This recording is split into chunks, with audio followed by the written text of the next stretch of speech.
मैं doctor KL Meena, associate professor literature Hindi, Rajesh Pilot राजकीय स्नातकोत्तर महाविद्यालय लालसोट, जिला दौसा।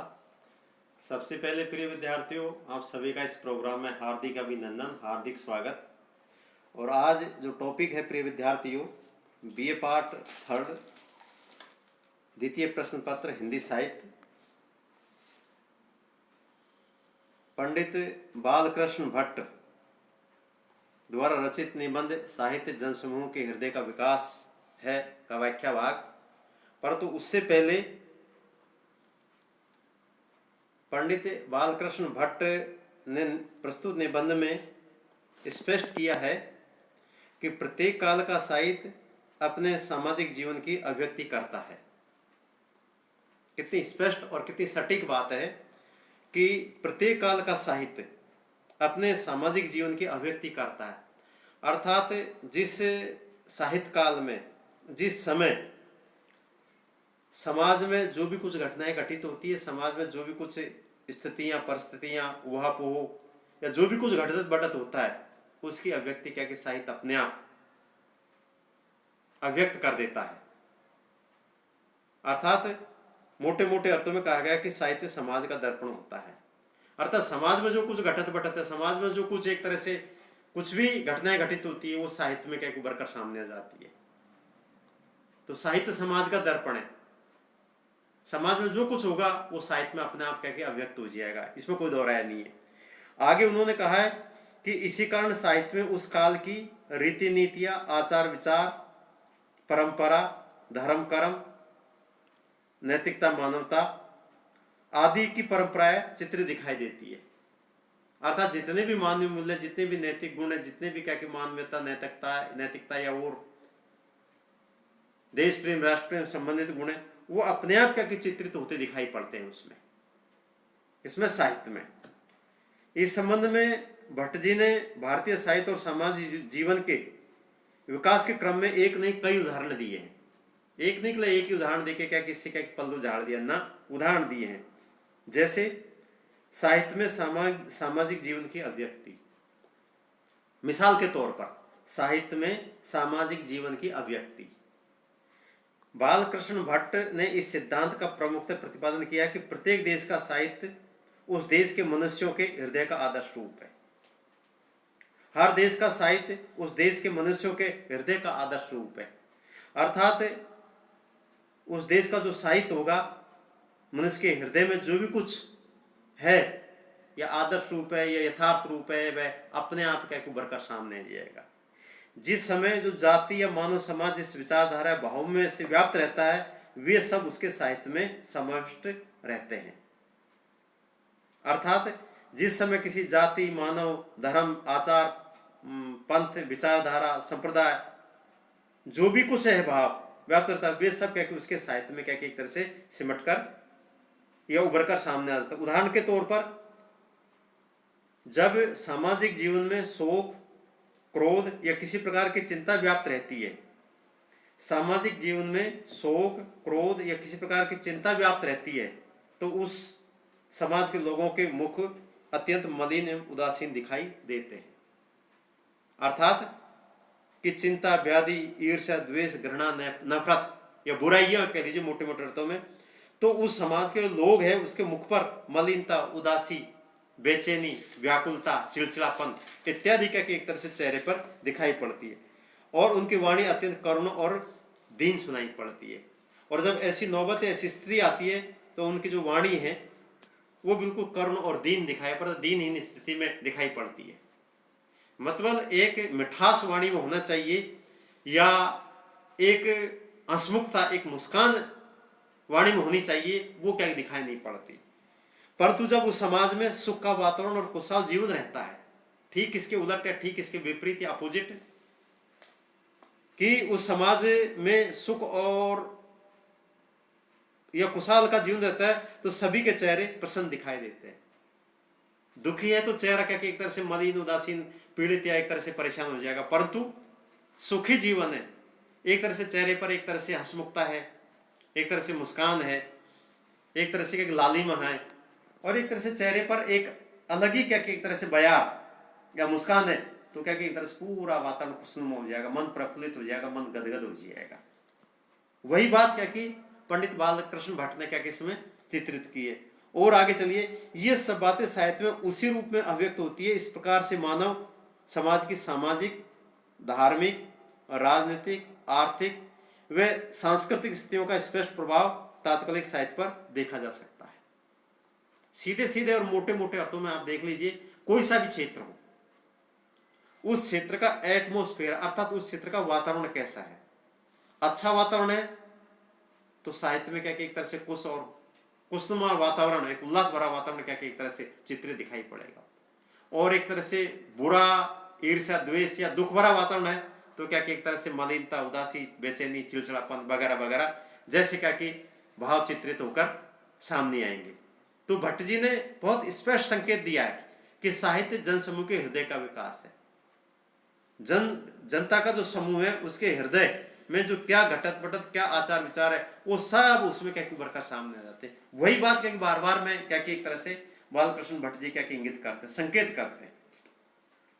जैसे मुंशी प्रेमचंद का आप उदाहरण ले लीजिए, आप महान कहानीकार, उपन्यासकार, करीब 275 पौने या पौने 300 के आसपास कहानियां लिखी। तो उस समय का जो वातावरण था, गांधी युग मोटे मोटे अर्थों में कह लीजिए, उस समय का जो वातावरण था, उस समय के समाज में कैसी स्थिति, राजनीति में कैसी स्थिति, आर्थिक चित्र कैसा था, धार्मिक चित्र कैसा था, हमारा कल्चर या साहित्यिक एवं संस्कृति कैसा था, उन सब की एक तरह से विचारधारा क्या कि मुंशी प्रेमचंद की कहानी में उभर कर सामने आई है। तो हर साहित्यकार का ये दायित्व या फर्ज होता है कि उस समय वातावरण कैसा है, उसमें कैसे भाव, कैसे विचारधारा, कैसे आचार, कैसे रहन सहन, खान पीन, सारी व्यवस्था क्या उस साहित्य में उभर कर सामने आती है। एक मिसाल के तौर पर एक एग्जाम्पल या उदाहरण और लेते हैं। वैदिक साहित्य में सामाजिक तत्व, वैदिक साहित्य में सामाजिक तत्व, पंडित बालकृष्ण भट्ट जी ने स्पष्ट किया कि वैदिक काल में सामाजिक जीवन एकदम प्रारंभिक अवस्था में था। वैदिक काल में सामाजिक जीवन एकदम प्रारंभिक अवस्था में, जिस प्रकार शैशव काल का बालक का आचरण अत्यंत निष्कपट, उदार और भोलापन से युक्त था, उसी प्रकार वैदिक काल में सामाजिक जीवन में उदारता, निष्कपटता, सरलता व्याप्त थी। उस समय मंत्रों के दृष्टा आर्य लोग प्रातःकाल में सूर्य के अरुण बिंब को देख कर उसे अजय शक्ति समझकर उसकी स्तुति में गीत गाते थे। मतलब जो भी सूर्य, चंद्रमा, प्रकृति अंगड़ाई लेती है, प्रकृति में जो कुछ नजारा, उसकी स्तुति मंत्रों के द्वारा किया करते थे, उसी को क्या कि वो अजय शक्ति के रूप में मान लिया करते थे। वे वायु, जल आदि में ईश्वरीय शक्ति मानकर उनकी स्तुति करते थे। उस समय के साहित्य भेद में भी कृत्रिम भक्ति, कृत्रिम सौहार्द, कपट, वृत्ति, बनावटी, चुनाचुनी के ने स्थान नहीं पाया। मतलब आज जो भागदौड़ की जिंदगी में एक तरह से भोगलास की जिंदगी में ईर्ष्या, द्वेष, घृणा, नफरत, बनावटी या हाथी का दांत खाने को और दिखाने को, वो मुखौटा आज जैसा नहीं था। बिल्कुल निष्कपट, निश्चल, निष्काम, निस्वार्थ ऐसे भाव क्या कि उसमें देखने को मिलते थे। तो वो बालकृष्ण भट्ट जी ने क्या किस निबंध के में चित्रित किया, और इसलिए वेदों में उनके हृदयगत कोमल भाव की सहज अभिव्यक्ति हुई है। हृदयगत कोमल भाव की सहज अभिव्यक्ति है। इससे यह सिद्ध होता है कि तत्कालीन सामाजिक जीवन की वेदों में अर्थात उस काल के साहित्य में सहज अभिव्यक्ति हुई है। स्पष्ट संकेत क्या कि एक तरह से भट्ट जी ने इसमें चित्रित किया है। तो आइए प्रिय विद्यार्थियों, ज्यादा समय नहीं लेकर मैं बिंदु पर इसकी व्याख्या भाग पर आते हैं। और पंडित बालकृष्ण भट्ट जी ने जो व्याख्या या इसका निबंध की जो है व्याख्या, वो मैं पढ़ता हूँ, फिर उसके कठिन शब्दार्थ, प्रसंग, फिर व्याख्या, फिर विशेष, ये सारा चैप्टर आपको समक्ष प्रस्तुत करूंगा। व्याख्या देखिए। उस समय अब के समान राजनीतिक अत्याचार कुछ न था। इसी से उनका साहित्य राजनीति की कुटिल उक्ति युक्ति से मलिन नहीं हुआ था। नए आए वे आर्यों की नूतन ग्रथित समाज के संस्थापन में सब तरह की अपूर्णता थी। सही पर सबका निर्वाह अच्छी तरह होता जाता था। किसी को किसी कारण से किसी प्रकार का स्वास्थ्य न था। आपस में एक दूसरे के साथ अब का सब बनावटी का कुटिल बर्ताव न था। इसलिए उस समय के उनके साहित्य वेद में भी कृत्रिम भक्ति, कृत्रिम सौहार्द, कपट, वृत्ति, बनावट और चुनाचुनी ने स्थान नहीं पाया। कठिन शब्दार्थ कुटिल का अभिप्राय दुष्टतापूर्ण, ग्रथित का अभिप्राय ढाला गया और निर्वाह का अभिप्राय जीवन यापन। प्रसंग में प्रस्तुत अवतरण साहित्य जनसमूह के हृदय का विकास है शीर्षक निबंध से लिया गया है। इसमें पंडित बालकृष्ण भट्ट ने भारतीय साहित्य के उदाहरण देकर यह स्पष्ट करने का प्रयास किया कि प्रत्येक साहित्य में अपने काल की स्थितियों का और सामाजिक जीवन की विभिन्न दशाओं का सहज चित्रण दिखाई देता है। व्याख्या में लेखक वैदिक साहित्य का उदाहरण देते हुए स्पष्ट कहता है कि उस काल के लोग सरल स्वभाव के थे, कोई निष्कपट, कोई एक तरह से कोई छल कपट धोखाधड़ी का बोलबाला नहीं था, तथा वे प्रत्येक प्राकृतिक तत्व में ईश्वरीय शक्ति मानकर उसकी स्तुति करते थे। उदाहरण के लिए उषा, मरुत, सविता, सूर्य आदि की स्तुति करते हुए वैदिक कालीन समाज के लोगों ने विभिन्न सूक्तों और मंत्रों की रचना की। उस समय उनके सामने प्राकृतिक वातावरण अत्यंत मधुर था और वे आज की तरह राजनीतिक अत्याचारों से ग्रसित नहीं थे। बिल्कुल अच्छा जीवन था। राजनीति में जो उठापटक होती है, कभी क्या होता है तो कभी क्या होता है, वो नहीं था। इसी कारण वैदिक साहित्य में परवर्ती साहित्य की तरह न तो राजनीतिक कुटिल चालों का उल्लेख है और न उसमें छल कपटपूर्ण व्यवहार की मलिनता ही दिखाई देती है। जब आर्य लोग बाहर से यहाँ नए नए आए थे तो उस समय उनकी समाज रचना एकदम सुव्यवस्थित नहीं थी, उसमें कई बातों की अपूर्णता थी। फिर भी उन नवागत आर्यों के हृदय अत्यंत निष्कपट, उदार और पवित्र भावनाओं से भरे हुए थे। इसलिए सामाजिक जीवन में अव्यवस्था होने पर भी उनका जीवन निर्वाह सरलता से हो जाता था। इसी कारण वैदिक साहित्य में ऐसी किसी घटना या समस्या का उल्लेख नहीं मिलता है जिससे उस समय किसी प्रकार की अव्यवस्था या सामाजिक विघटनशीलता का पता चलता हो। वैदिक साहित्य से परवर्ती साहित्य की तुलना करते हुए लेखक स्पष्ट करता है कि वैदिक काल में आर्यों का समाज विकास की प्रारंभिक दशा में था, परंतु उनके सामाजिक जीवन में एक दूसरे के साथ बनावटी व्यवहार नहीं था। परंतु परवर्ती साहित्य के अनुशीलन से पता चलता है कि सामाजिक जीवन में परस्पर विभेद, वैमनस्य और बनावटी व्यवस्था की अधिकता होने लगी थी तथा लोगों की पारस्परिक व्यवहार और अत्यंत कुटिल हो गया था। सामाजिक जीवन की इस विशेषता के कारण वैदिक साहित्य में भी उन्हीं बातों का समावेश दिखाई देता है जो उस समय समाज में प्रचलित था। फलस्वरूप वेदों में कृत्रिम भक्ति, बनावटी मित्रता, कपट का आचरण, स्वार्थ की प्रवृत्ति, कोरा दिखावा जैसी बातों का चित्रण नहीं हुआ है। इससे यही सिद्ध होता है कि तत्कालीन समाज में इन बातों का सर्वथा अभाव था।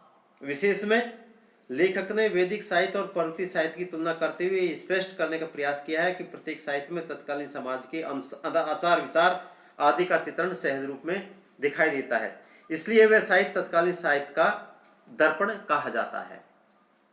भाषा सरल है, सुबोध है, विषय प्रतिपादन में सक्षम और शैली में विवेचनात्मक है। वाक्य योजना अत्यंत सुगठित तथा लेखक की व्यक्तित्व की परिचायक है। इसी के साथ साथ प्रिय विद्यार्थियों एक बात और इंगित करूंगा मैं संक्षेप में कि जो हम जीवन जीते हैं, जो हमारा चाल चलन, रहन सहन, खान पीन, परिधान, वातावरण, हम किस वातावरण में रह रहे हैं, वो वर्षों बाद क्या कि साहित्य अपने आप क्या कि उभार देगा। साहित्य अपने आप बता देगा कि उस समय में क्या कि ऐसे लोग थे, ऐसे खान पीन, रहन सहन, ऐसा आचरण, ऐसा चरित्र, ऐसा स्वाभिमान, ऐसी गरिमा, ऐसे मानवीय मूल्य, ऐसे नैतिक मूल्य, ऐसे देश प्रेम, ऐसे राष्ट्र प्रेम का बोलबाला था। तो हम अच्छा जीवन जिए। कहते हैं कि वर्तमान अच्छा है तो भूत और भविष्य अपने आप अच्छे हो जाते हैं। ये वर्तमान ही ढूल मूल है तो व्यवस्था क्या कि एक तरह से पटरी से फिसलती नजर आती है। थैंक्स प्रिय विद्यार्थियों, इसी आशा उम्मीद के साथ।